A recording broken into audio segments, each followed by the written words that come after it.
Hello दोस्तों, latest discover में आपका स्वागत है। आज हम बात करेंगे अर्तुगरुल गाजी के बारे में कि कौन था ये शख्स, आखिर क्यों इसकी चर्चा हर जगह सुनने को मिल रही है। अगर आप हमारे चैनल पे नए हैं तो हमारे चैनल लेटेस्ट डिस्कवर को सब्सक्राइब करिए। दोस्तों, अर्तुगरुल गाजी इस्लाम का वो शानदार सिपाही था जिसने सलीबी और मंगोलों को हिलाकर रख डाला, और आज के यहूदी और सलीबी इस ड्रामे से इतने परेशान हो चुके हैं, इसका अंदाज़ा हमने लगाया है कि इसको न्यूयॉर्क टाइम्स ने इस ड्रामे सीरियल को तुर्की का सॉफ्ट आइटम बॉम्ब कहा है। वो कहते हैं कि तुर्की का ये ड्रामा सीरियल मुसलमान को भड़का रहा है, लेकिन इतिहास के पन्ने से हम देखें तो ये ड्रामा सीरियल मुसलमान को इतिहास से जुड़ा रहा है।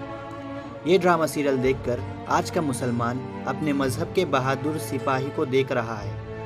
आखिर कौन था ये शख्स, क्यों इसकी चर्चा हर जगह फैली हुई है? दरअसल इसका वाक़या शुरू होता है 13वीं सदी से, जहां जंगीज़ खान की मंगोली सेना पूरी दुनिया में लूटमार करती थी और मुसलमान और यूरोप के कई मुल्कों को फतेह कर रही थी। मंगोल के सिपाही एक ऐसी सेना थी जो जहां भी जाते सब लोग का कत्ल कर देते। वे ऐसे दरिंदे थे जो किसी का लिहाज नहीं करते थे और सबका कत्ल कर देते थे। इनका मकसद तबाही फैलाना था। तो यहाँ एक कबीला था जो वहाँ के इलाके से अलग था। उस कबीले का ही नाम था काई कबीला। इस कबीले के सरदार का नाम था सुलेमान शाह। सुलेमान शाह के 4 बेटे थे। उन्हीं 4 बेटों में से तीसरे बेटे का ही नाम था अर्तुगरुल गाजी। सल्जुकी सल्तनत की शहजादी हलीमा सुल्तान उसके भाई और वालिद को ईसाइयों ने कैद कर जंगल के रास्ते से महल ले जा रहे थे। तब अर्तुगरुल की नज़र उन ईसाइयों पे पड़ती और वो शहजादी हलीमा उनके भाई और वालिद को छुड़वा लिया। बस यहीं से शुरुआत होती है इस जाबाज बहादुर सिपाही अर्तुगरुल गाजी की। इस वाक़े के बाद ईसाइयों के दौरान काई कबीले पे तरह तरह की परेशानियां आने लगी, मगर अर्तुगरुल गाजी ने अपनी दिलेरी से हर परेशानी दूर कर दी।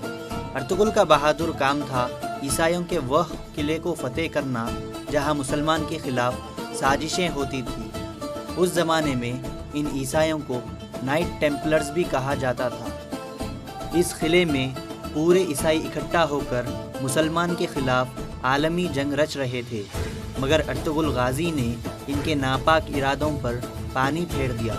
जब अर्तुगरुल गाजी ने इस किले को फतेह किया तो इसका जज्बा और बहादुरी हर जगह फैलने लगी। यहाँ से अर्तुगरुल का ऐसा तूफ़ान उठा जहाँ दुश्मन इस्लाम उड़ते ही चले गए। दोस्तों, ये ड्रामा सीरियल 150 देशों में ट्रांसलेशन के साथ डब किया जा चुका है। एक बार दरिया पार करते हुए सुलेमान शाह की डूबने से मौत होती है। उसके बाद अर्तुगरुल गाजी की बहादुरी हिम्मत देखकर उन्हें काई कबीले का सरदार चुन लिया गया। अर्तुगरुल की सरदारी में काई कबीले ने तुर्की की अनातोलिया की तरफ रुख किया। अर्तुगरुल के 2 भाई इससे अलग हो गए, जबकि अर्तुगरुल अपने छोटे भाई के साथ ही निकल पड़ा। बीच सफ़र में अर्तुगरुल ने देखा 2 सेना जंग कर रही है। एक सेना बड़ी कमज़ोर और हारने की हालत में थी, तो अर्तुगरुल ने हारती हुई सेना का साथ दिया। ये जंग थी सल्जुक के सल्तनत और मंगोलों के बीच में, मगर ये बात अर्तुगरुल को नहीं पता थी। मंगोलों सल्जुकी फ़ौज पर फतेह हासिल ही करने वाली थी। उस बीच अर्तुगरुल अपने 404 बहादुर सिपाहियों के साथ सल्जुकी फ़ौज में मिल गई। उसके बाद अर्तुगरुल और उसकी फ़ौज ने मंगोलों को इस कदर मारा, मंगोल अपने ही लोग की लाश मैदान में छोड़कर भाग गए।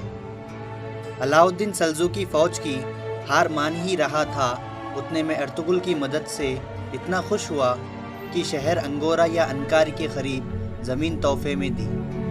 अर्तुगरुल बहुत ज़हनी, बहुत समझदार बादशाह था, जिसकी समझदारी कोने कोने में फैल गई थी। जब से अर्तुगरुल गाजी सल्जुकी फ़ौज में मिल चुका था, सल्जुकी फ़ौज सबको टक्कर देते ही चली गई। उस वक्त कोई ऐसा बादशाह ना था जो अर्तुगरुल से टक्कर ले सके। तो ये थी अर्तुगरुल गाजी की बहादुर वाली दास्तां।